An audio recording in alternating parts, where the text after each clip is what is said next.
Do you feel like, as somebody who worked in Immigration and Customs Enforcement, that they have been maligned recently? Oh, Do you think that there's been a slandering of a federal agency that, by the way, has a lot of veterans in it for political purposes? Well, I think on both sides. Unfortunately, that's a reality at ICE, right? It gets caught in the middle on the politics. ICE is a law enforcement agency. It does incredible work, but it gets just torn apart by the politics. So talk about, there was a divide, sort of a number of agents came out and said that we do different work outside of this deportation force and we would like to be moved to a separate agency. What's going on there? Well, so ICE is divided into two halves. You have the immigration enforcement side and the criminal special agent side. I don't think people fully understand that there's 7,000 special agents doing incredible work, on national security cases, saving children from exploitation, all sorts of amazing stuff. But what happens is the politics of the immigration side bleeds over. It makes it very hard for the special agents to do their job. So you have agencies like NYPD or you have LAPD. They say they can't work with ICE anymore. But what they don't understand is that ICE is more than just immigration enforcement. ICE is doing very valuable public safety and national security work.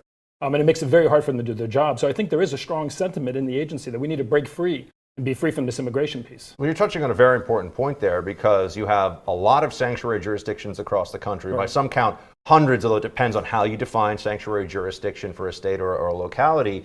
And generally speaking, the debate over this revolves around whether or not there should be enforcement of immigration-specific laws via ICE. But what you're saying is, because of some of those policies in sanctuary cities, there is an unwillingness to work with law enforcement on what I guess you call criminal issues. That's right. At the federal level. That's a big problem. When I was the ICE director, and I was only not there for a long time, but when I was the ICE director, my goal was to try to highlight the work that these special agents do.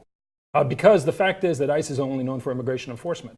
And to the extent the brand is known at all, it's immigration enforcement. Now, the problem is this: when you have the administration come in and take aggressive policies, right, setting aside the merits, and I think some people agree with them, some people don't. The reality is they're controversial.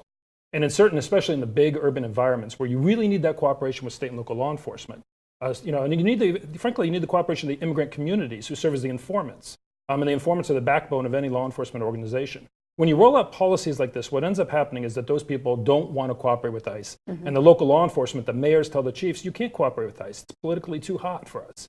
And that undermines all of our public safety and national security and really hinders the ability of the special agents to do their job. So what the Trump administration says is that they are aggressively, prosecuting the case because they want to keep everybody safe. Are their policies and the way that their policies differ from the Obama administration? Are they in fact making us more safe? I really, look, to be honest with you, on the policy side, our policy was simple. On the immigration side, ICE can only deport 2% of the undocumented population. I don't think that's a fact most people realize. That even at its highest level ever, ICE only deported about 200,000 of the 11.5 million people who have been living in the U.S. And that's about max what could be done. It's the highest year ever in resources. 2012. There was a grand total of 400,000, but 200,000 of those people came from the border. So at best, and this administration is no different. I mean, they're having the same problems. It's just that there's not enough resources in the immigration enforcement system. So our policy was simple. If you can only get 200,000, get the bad guys, right? Let's go to the jails. Let's make sure we ramp up what we call secure communities, controversial on the left, but where we get fingerprints of everybody who's booked into a jail. And if you're a criminal and you're an undocumented, you're going to go out of the country. What this administration has done, and has said, okay, we're going to spread it around. We're going to lift those priorities. And we're going to deport everybody. And what you end up doing, though, is you take one of those finite seats of the bus, so to speak. Imagine it's a bus with 200,000 seats in it.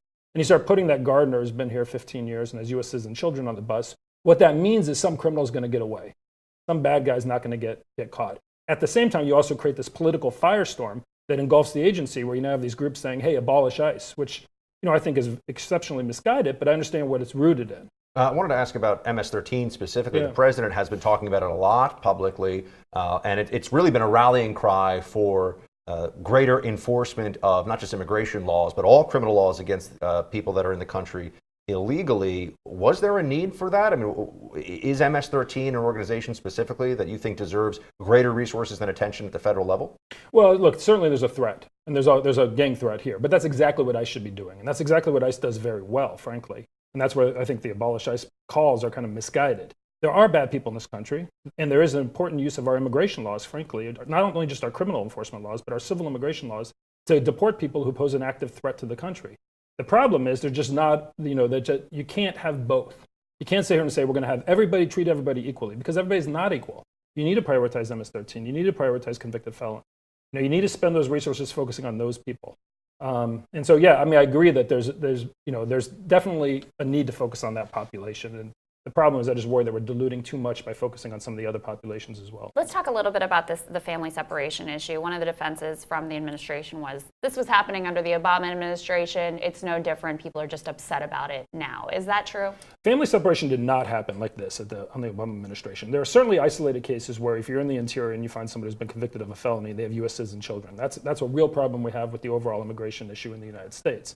The 11.5 million people have all been here, 86% of them since 2006, at least 12 years. I'd say about 56% of them have been here since 2000. So over 18 years, they actually have children, they build lives. So when you deport someone, you can be separating families. But at the border itself, and frankly in the interior, our top priority was keeping families together. What this administration did on the family separation was by actively separating them. That was never done before on this scale, where there's an intentional program to take away parents from their children, regardless of whether or not the parents pose a threat to the child or anything else. And then I think the bigger problem is, of course, setting aside what you think about the policy, is that it was done very poorly. It was mismanaged in the sense that nobody tracked where the children were going or the parents were going.